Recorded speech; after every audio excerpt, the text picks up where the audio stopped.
My name is Newton Barta with 3D Landscaping and Irrigation, and I'm going to be going over the clock today here at one of the yards that we installed here at one of the houses, just to kind of give you some general information on how to run through your clock, what to look for, if there's any problems or issues with the clock, and hopefully we can resolve any questions that you have concerning it with this video. Right now, when you usually come up to the clock, you'll see that there's usually our sticker on the outside. This is one of the brands that we use, is a Hunter brand. We also use another brand called Rainbird. Today we're going to go over the Hunter clock. Rainbird and Hunter clock are pretty much the same thing. So if you have one or the other, the options and the settings are generally the same. Usually, 9 times out of 10, the keys are usually installed here on top or laying on top of the clock. If the clock is locked, usually it will be in a sideways position like that and you can't open it. Turn it straight up and down. It's going to be a little tough to open. It's got a nice little clip here to keep it from wind blowing it open, so you pull on it, and now it's open. Sometimes you'll also find a sticker of ours on the inside of the clock, which has our name, telephone number, contact, when the warranty expires on your actual system, and also the date it was installed. And then if you have any problems or whatever, our phone number is on there also. So when we start off with the clock here, it's in the run position. And as you can see right now, it's got the time on there and it's flashing. That means it's on, it's got power. If for some reason this isn't showing up on here, please check the plug, make sure the electricity's on, or it might have been unplugged. Somebody might have unplugged it, but 9 times out of 10, it's usually on and it's got the time displaying. If there's any problems with the clock or any problems with the system in general, you don't know what's going on or you're having issues, a good rule of thumb is just to turn it off, call us at our office, and we'll send a technician out to actually assess the situation, see what the problems are, or your concerns dealing with your irrigation system. But for now, generally when you open the clock, it's in the run position. We've already pre-programmed the clock to run at certain times, to water the grass, to get it rooted in, and to make sure everything's watering properly. In order to go through here, if you want to make any changes, or the clock gets unplugged, or there's something wrong with the clock, or you need to change a date on it, we need to do programming. If you flip it to basically date and time, that means it's just we're going to go through there and change the date and time on the clock. So the clock knows what day it is, what time it is, and knows what time to come on. So right now, as you see, the 2019 is actually flashing. Well, it looks like 2019. Well, that's the year. It's pretty simple on these clocks. Plus and minus actually allows you to change what's displayed on the clock. So if it was 2018, we would hit the minus key, and it's going to basically minus whatever's on there. But we know it's 2019, so I'm going to hit the plus sign, and that gets me to the right year. Your left and right arrows move you through the menu. So if we go to the right, now we're on month, so that's 6. So that's basically that's June. So if we want to change it to May, like I said, plus and minus changes the actual settings on the clock. So that's the month. We right arrow again. Now we're on the day. If for some reason you forgot to change the month, you can always do the left arrow and it will move you back through the menu. But we're just going to move forward. So today is the 28th. It's showing that it's Friday. If it was Saturday, plus moves us forward, but we know it's Friday today, so we're going to minus to take us back. Going through the rest of this menu, right now we're on AM and PM. It will actually do AM, PM, and it will also do 24-hour. If you're military and you like doing 24 hours, the clock will also do that. Right now it is in the morning, so we're going to leave it at AM. Like I said, plus and minus changes it. So it is 9 o'clock. That's our hour. These are our minutes. And now we're back to the year. So that's everything in that menu for the setting the time and date on the clock. Here's where everybody gets confused. We're on start times now. Everybody thinks that start times means it's going to start each and every individual zone. Start times means what time do we want it to come on? Do we want it to come on early in the morning? Do we want it to come on late at night? Right now, this clock is set at 7 a.m.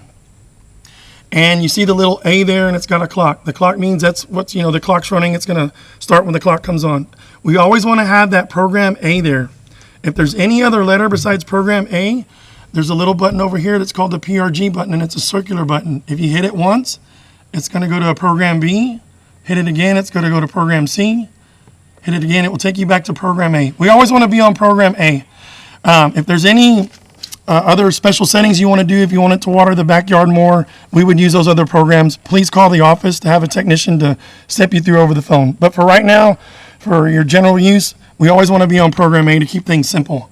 So right now we've got number 1, which is start time number 1, and this one's coming on at 7 a.m. So if we right arrow over again to move through the menu, program 2 is off, or start time 2 is off, start time 3 is off, and start time 4 is off. So right now we just want this to come on at 7 in the morning for this time at this house and run at 7, go through the full cycle, and then shut off again. This clock has the potential of starting 12 times. So that's why I was telling you earlier, always to be on program A. And if you find something on program B, you always want to make sure that they just say off. And in order to do that, if it has a time, like I said, plus or minus changes the actual settings on the menu. Minus it all the way back to where it says off. Program C is off. Program A. All we want is program A running. So that's when we want the actual system to come on in the morning and start watering the grass. Now we're going to move on to run times. Now this is where we go through every zone and we set a certain amount of time that we want the zone to run. 9 times out of 10, zone 1 is going to be your plants. And once the plants are established and everything, 10 minutes is usually a pretty good time. You can actually back that off a little bit once they get bigger or more mature, to like say 7 or 5 minutes. But for right now, since this is a newer home, we want it to run for 10 minutes. Each zone will have a specific run time, depending on what you have in your zone, whether it be drip in your plants or sprays in your plants is going to determine the amount of run minutes that we actually have for that zone. At this house, we have drip in the front flower bed, so it's going to have to run a little bit longer, and that zone's a little bit later on down the line in this one. But for right now, in order to change time on the actual zone for your specific area, the plus and minus will actually add minutes and take minutes away. So like right now, zone 1 at this house is basically grass and it's the front yard and it sprays. So it puts out a lot of water. So 10 minutes is more than substantial in order to water that grass properly. When we move through the menu, so like zone 2 here is going to be one of your side yards. In 5 minutes on a lot of these side yards, because they're small, a lot of times they're shaded. 5 minutes is more than enough to run on there. And again, if it's a different area, say it is a bigger side yard, you can increase your minutes or decrease your minutes here. So we're going to go to zone 3. Again, on this house here, it's 5 minutes. It's another side yard. Now we're at zone 4. It's another small area on this house, so it needs to run for 5 minutes also. Zone 5, basically now we're in the backyard. 25 minutes is a pretty good rule of thumb because it's a bigger type of head. It's called a turf rotor. And a turf rotor basically uses the same amount of water that you use in your front yard that took 10 minutes to cover double the size of the area. So more than likely it's going to take double the amount of time to water that area in order to water it properly. So that's why they're running for 25 minutes. If you decrease the time in your bigger areas and like that, you will see the yard stress out and it will start drying up, and it usually hurts the yard. So on your bigger areas and stuff like that, minimum is 25. And then zone 6 is going to be the actual drip for the flower bed in the front. And if you have drip in your flower bed, those emitters actually emit 1 gallon per hour. So in order to get the same amount of water down that a spray would put out, we have to run it for a little bit longer period. So 25 minutes is substantial on that. And this house is basically a 6-zone house. When you get to the end of the run times, it's going to have the letter A. And remember I talked about that earlier, program A. So on program A, our total run time is 1 hour and 15 minutes. So in order for this, when that start time comes on at 7 and it completes its full cycle, it should be done by 8:15, 8:16. So that means it's done. It's done, gone through the whole cycle, ran through its run times on each zone, and it's finished. So now we're going to move on to water days. So now on this lot here, it's kind of new, and we've been having a lot of rain here lately, but we're watering 3 days a week. So right now, on Monday, you see it flashing, and it's got a circle with a slash through it. And that kind of looks like the old Ghostbusters sign. So I'm telling my age here, but usually if it has a 0 and a slash through it, that means it's not going to water. So if we want to change that, we hit the plus sign. Remember I said you can change that by hitting the plus and minus. So now it moved Monday with the raindrop. So that means it is going to water, and it moved me over to Tuesday. So basically Tuesday's flashing with the raindrop. And if it is flashing with the raindrop, that means it's going to water the yard that day. If we don't want to water Tuesday, again, minus would take it away. But for this clock, and say you messed up, hey, I want to go back to Monday, but I don't want it to water on Monday. So we arrow key to the left, minus sign takes Monday, but I want to water on Tuesday, plus sign puts it on. And again, remember, we're on program A. If we do go into water restrictions, please go to their website, see what days you're allowed to water. Most times, if your address ends in 0 and 1, that would be a Monday. And then it just goes on up from there. So like Tuesday would be 2, 3, Wednesday would be 4, 5. Thursday would be 6 and 7, and then Fridays would be 8 and 9. So if your address ends in any of those numbers, depending on which day it is, you'd have to come back to the clock, move through the menu, and just select that day. And a lot of times they will have water restriction times, so you can either water in the morning or in the afternoon. There's a pretty cool little feature on here that would help you during the winter months, or what we call seasonal adjust. And what seasonal adjust means is during the cooler months, when it's like, November, December, and you don't need to water the grass as much, instead of you having to go back and program, you saw we had like 5 minutes for zone 1, 10 minutes for zone 2, and all that. Basically what you can do is come to seasonal adjust, and right now it says 100%. So whatever we had programmed in there, if we had zone 1 for 10 minutes, it's going to water for 10 minutes. But say it was December, and during your seasonal adjust, the normal watering rate is decreased drastically. So you basically say you want to cut it to a third. So instead of running at 100%, say we just want it to run 30% of the time. So now, if I go back to my run times, earlier, remember that said 10 minutes? Now it says 3 minutes. So instead of the homeowner having to go to each individual zone and change that setting for each one and hit this plus and minus key 100 times, you can just go to your seasonal adjust, decrease it during your cooler months, because you still want the grass to get water, plants to get water, stuff is still thriving and growing, even though it looks like it's dead. It's what they call dormancy. It's basically gone dormant. It's gone to sleep for the winter, and once it warms back up, everything will green back up and come back. So that's just an easy way of you going through there and adjusting the times. Same thing during the hotter months. Say you want it to run longer. Hey, I need it to, it's really hot. I need an extra 10, 3 or 4 minutes on each zone. If I went to 130%, I go back to my run times. Now instead of my 10 minutes, it's running for 13. So it's a pretty cool little feature that they have on the clock. We always leave them at 100%. That way, whatever's programmed in the clock, that's what it's going to run.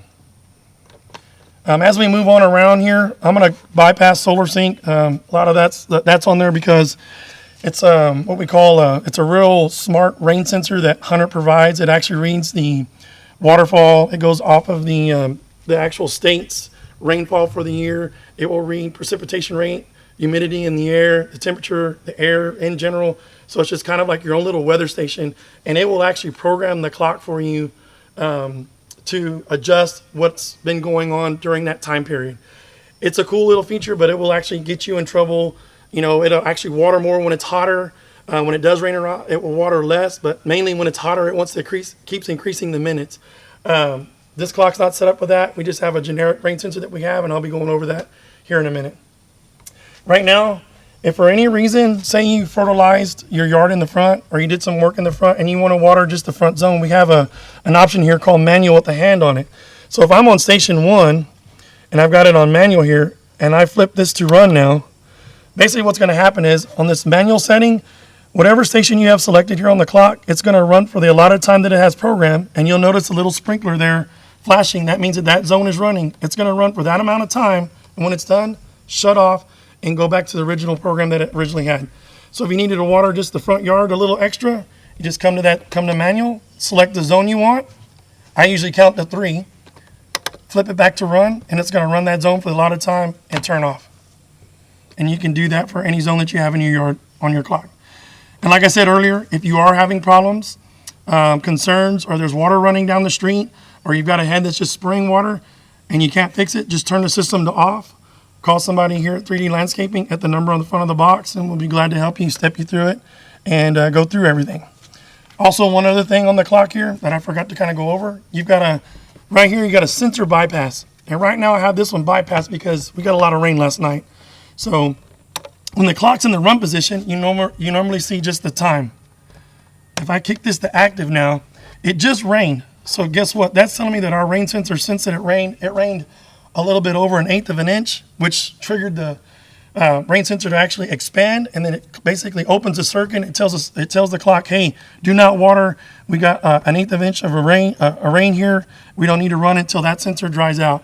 If for some reason this is on here all the time and it's been 100 degrees and it hadn't rained in 2 or 3 days, chances are the rain sensor could be bad.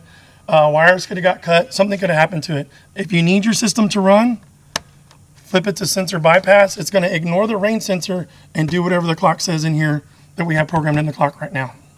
Say you just got through cutting the grass, you fertilized it, and you want to give it just extra watering and you want to run through the whole system. All you have to do is right here, as long as it's in the run position, hold down this right arrow here where the hand's at for about 3 seconds. Release it. It's going to go to zone 1. So whatever we had programmed in here earlier for all the zones, it's going to run through that one time, turn off, and go back to its original setting. So if you cut the grass on Tuesday, but it's watering on Thursday, you want to give it that extra watering, just come back here, hold that hand down. One watering, it's done. It won't water again until Thursday. If you are one of the homeowners that are really into your yard and want it really manicured and you'd like a little bit better options, the clocks that we install here are commercial grade clocks. They're kind of like our entry-level clocks that we have here. We do have other clocks that we do offer for homeowners that will actually are Wi-Fi capable. We can put a Wi-Fi stick in there, upgrade the clock to where we'll take a Wi-Fi stick so you can actually control it from your phone. So if you're away and you want to be able to check on your system, see if it's running or if anything's going wrong with it, or program the clock while you're away, or actually if you're going on vacation and you want to be able to just turn it on and make sure it gets some water while you're gone, you'll be able to do that. 3D does offer those upgrades. If you have any questions about that or you want to upgrade your clock, we can do that for you. The reason why we put the entry-level ones in here, a lot of homes that we do are new. So there's no Wi-Fi here, nobody's moved in, so it's kind of hard to do all that when you don't have the internet capability. And who knows, some homeowners, they just like having, the generic style clock, but there are some homeowners that really like to take care of their yard and they want all the bells and whistles. And here at 3D, we can do that for you, upgrade you to a different clock, which will do Wi-Fi and take care of all your other needs for you. Right now, I'm going to kind of walk you through what I call the heart and soul of the system. It's where we basically tie into your water line or your water service going into your house. I'm going to say 90% of the time you will find these items or these actual pieces of irrigation equipment that we use in the front yard, generally within 2 or 3 feet of your water meter. Right here we have the water meter that's going to the house. As you can see right now, water meter's not spinning or anything. See how that's not spinning there? He's fixing to turn that zone on right now. There it is. Oh wow, we got flow now. So if you see something like that, yeah, that is a leak. So now that he's got it off, hey, stop spinning. Shouldn't be a leak there. So here at this house, you can see the water meter's right here. So this is your water purveyor who's providing water to your house. Water's going to pass through here. Now you're going to see these other 2 boxes here, and that's normally your shutoff valve to your house and a pressure regulator to your house. Then guess what? You'll see another 6-inch valve box that we saw earlier when we talked about the valves. This is our irrigation control valve right here. And on this valve, where we tied into your water system, this is the shutoff. So if for any reason you're having major issues, if there's water coming out of the ground, say in the center of the yard, and it just won't shut off, and you turn the clock off and it's still coming out of the yard, come out here, come to this valve right here. And if you're having those kind of issues, right now you see it's in line. So if it's in line, that means it's on. So I'm going to reach down in here and I'm going to basically turn it to the right to close it. So now if it's perpendicular to the line, that means it's off.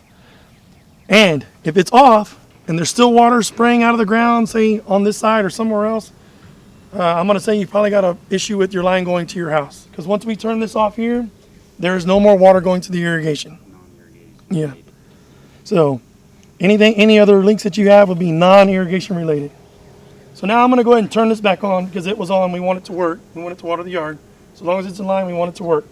So that's our shut off to basically shut the water off to the irrigation system if we have any major problems. As we move up the line here, you'll see a big 12-inch rectangular box here. Inside this box is what we call your backflow device. And your backflow device protects your drinking water from your irrigation water. So what that means is as water passes through that, what we call this is a double check assembly. And at some houses, we will have a double check assembly. And at other houses, we'll have an RP, which will be above the ground. But I'm going to say 80% of the time, 85% of the time, you're going to have a double check in your yard. And we're going to use this for an example right now. So water passes through, comes in through your double check. Your double check has 2 valves. If for some reason you can't get this valve to shut off, if you need to shut the water off to the irrigation, you have these 2 options here also. So like I said earlier, in line means the water's on. If I turn this, if I oppose it or make it perpendicular, the water's off. And like I said before, if there's still water coming out somewhere, you have a non-irrigation problem. So again, this system's working. I'm going to turn it back on. So now we got water passing through here. What this device does is once the water passes this second check valve over here, there's no way, if this thing is working properly and it's supposed to be tested also, if it's working properly, it will not allow water to backflow into your drinking water. Because it's, during those winter months when you're not running your irrigation system and, the water's been sitting in those lines for 2 or 3 months, we don't want that getting back into your drinking water and making you sick or making your kids sick or anything like that. So we put these in to protect you from that. So as it leaves here, out of the double check box, guess what? We got another 6-inch valve box here. And like I said before, we had those valves for the actual zones. This is what we call the master valve. And what the master valve does is, while this is all on and it's in working condition and working order, the only place you have water pressure through your whole irrigation system while it's off is right here. So if you're digging in the yard and you hit a line in the yard, there's not going to be any water pressure on your lines in the yard. The only time you will have any water pressure throughout the whole irrigation system in your yard would be when the clock is actually running or running through your actual watering time. So if it came on at 7, that valve's going to open, it's going to charge the system, and then it's going to run. And then when it's through watering, like it was at earlier, hour and 15 minutes, so at like 8:15, 8:20, when it shuts off, the only place you're going to have water pressure would be right in here. And that's it. And that's why that master valve's in there. So the system's not charged all the time. We're going to go over the rain sensor that we have set up here at this house. Earlier I had told you that the sensor was actually active, which meant that it was turning the clock off. So last night it had rained the night before. Well, since it rained, what happens is the rain comes in through the top here of the sensor. It's got these little cork gaskets or filters in here, and I'm going to show you that right now. See those little cork filters or cork washers in there? The rain actually goes into there, it soaks it in, and then as it soaks it in, that cork gasket swells. And depending on what our settings are at, determines when it's going to turn off. So right now it's at an 8, so this thing's pretty tight, so that's off. And say, hey, I'm homeowner, I want it to turn off at 3/4. So if we adjust our settings here on the sensor, now you can hear it clicking. Now it's free because it hasn't rained 3/4 of an inch here. We like ours tight just because the place that we're at right now doesn't require a lot of water, and makes sense to do it that way. Depending on how many zones you have will determine how many valve boxes you actually have in your yard. So like here, we're in the front yard of this house here, and you'll notice there'll be little green 6-inch valve boxes everywhere. And they'll be in the ground. And basically, if you just take the cover off, when you look inside there, you're going to see a bunch of wires and go, oh my God, what am I going to do with all that? Well, it's pretty simple. I'm going to say 90% of the time, whenever you get into one of these, you're going to have what we call a white, a red wire, and a green wire. Well, the red wire at the clock basically distinguishes which zone is it's going to turn on. Sorry about that. The white wire is what we call our common wire. It's almost like the common wire on your car or truck or your battery. Red is hot, white is negative. Same thing. You're probably wondering about this green wire here. Well, we install this green wire just as kind of a common customer courtesy, and plus it makes it easy for us to do repairs. A lot of times, sometimes we'll get stuff where like a gopher will chew through a wire, or the wire dog digs up anything. The wire breaks for some reason, and hey, Newton, my front yard zone's not working anymore. So we come out here and we test the wires, and we're like, you know what? Hey, that cable going to that zone is bad. Well, guess what? 3D installs a spare wire, which I call it my money wire, because it makes it easier for us to do the repair for you without damaging any of your yard. So instead of us having to trench up your yard and put a new wire here, we've actually got a spare on hand that we can use. Now, if it's multiple breaks, yes, we'll generally use the green wire to the furthest valve that's away and then repair back that way, trying to, cause the least amount of damage as we could to the yard. So that's why that green wire's in there. And you'll notice it's not connected to anything. It's just there to help us do repairs later on if there is any problems.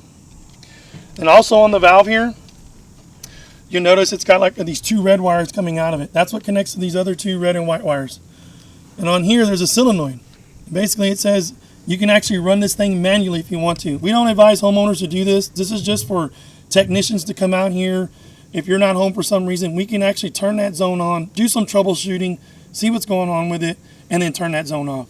If you notice that there are multiple zones running at the same time for some reason, say you turn on your front yard and your backyard's coming on, sometimes these solenoids, they don't get seated down all the way. They might be a little loose. How I turn that.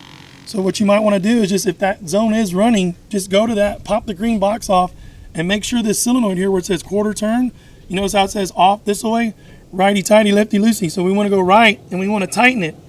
And if it's tight and you go back to your clock and you run that zone again and that zone's still coming on, well then there's a problem internally and you need to call the office and we'll send a technician out to do the repairs for you. So what I'm going to do now is explain to you that on these heads here, they're actually connected to the head that you see in the yard are actually connected to a swing joint. So if you step on it or push on it or pull on it or whatever, it's not hard piped. It's basically going to kind of flex and move and it's not going to break. And you'll find those through the whole yard of your irrigation system. The state mandates and the cities that we work in, they do require them around flat work, and that's why they were designed to do that. But 3D just doesn't do them around flat work. We do them through the whole yard. A lot of people don't know this, but you can actually pull the stem out, and if you really want to fine tune this thing and get it to where you really want it, you can actually grab this stem and turn it, and it will actually click left or right. And it's just a fine tuning tool. So if you got a little bit, say you got the nozzle screwed on here, and it's just, hey man, it's spraying over here on my concrete a little bit, but you can't adjust it through the nozzle, you can just pull this up, move it left or right a little bit, and it'll get it right where you want it. And then to control your arc and everything, the spray nozzle that we have on here, this is a Hunter spray nozzle, and if you need to open it, you're going to open it to the left. And then in order to know where your actual left side is going to start or your right side is going to start, on the top of this nozzle, there's a little dot. And that's where that dot is. So wherever that dot's at, if it's pointing right here next to the concrete, that means the spray pattern is going to start right here. So in order for me to open it or to get more of an arc here to cover this area, I basically take it and I just open it a quarter of a turn. And then I'm moving that dot where it originally started to where I want it to end up at, which is right here. That's pretty simple on how to adjust the spray heads. Now, I'm going to tell my boss, and not everybody can do this, I guess, but I'm going to tell my boss to turn the clock on so I can tell him what to do one time. Hey, Ray, can you turn that zone on for me, please, sir? So now, Ray turned on the sprinklers for us back there. So you can see the spray head's actually open. I got it set here. Here's my right side indicator. The left side's actually blowing over a little bit. So now I want to close that pattern. So I'm right here. But say the right side was off a little bit. Well, I can just grab this stem and I can get it exactly where I want it. So if I want it right there, I move the stem. Hey, it looks good. Now I can go, hey, my left side needs to be opened up a little bit more on this nozzle. So I'm going to take my hand here and just twist this top of this nozzle open a little bit. And get it right where I want it. And we want it throwing into that other head. And the spray pattern looks good. It's not a lot of mist. You see a lot of big drops. Big drops are good. That's what you want. If it is misting or it looks like, almost like real foggy looking, that means there's too much pressure and it's not watering properly. But this looks really, really good here. This is what we call an MP3000. It's got a blue top on it. And basically this head will actually water from 90 degrees, which is a corner, on up to 210 degrees. You can actually see it while it's working right now, and it basically looks like a bunch of little octopus legs blowing out. We really like these just because they work well under low pressure. Their match precipitation rate's really, really good. They water very, very efficiently. And then overall, they're just kind of indestructible, honestly. They're just a good, large turf rotor spray. We can turn it, hear it clicking, get it right where we want it. And then like, hey, well, I want to open that arc up some more. Like I said earlier, that chrome ring, you can grab it. Oops, sorry about that. Open it. And now instead of it being a 90, now it's a 180, but we don't want it spraying on our fence. So now I'm going to close it, which is to the left, kind of opposite of what the spray heads are. And it'll actually close the arc down to a 90. This is one of our turf rotors that we installed in the backyard here at this house. It's basically a Rainbird 5004. As you can see, it's got the number 5000 there, and it's got a plus and minus. And it almost looks like a little arrow pointing here. So basically what that allows us to do, it tells us that it's actually, the arrow's on this side. The arrow's pointing on which direction the nozzle's facing right now. So right now this one's facing that way. If we wanted to adjust this rotor, you can actually turn it by hand, left and right here.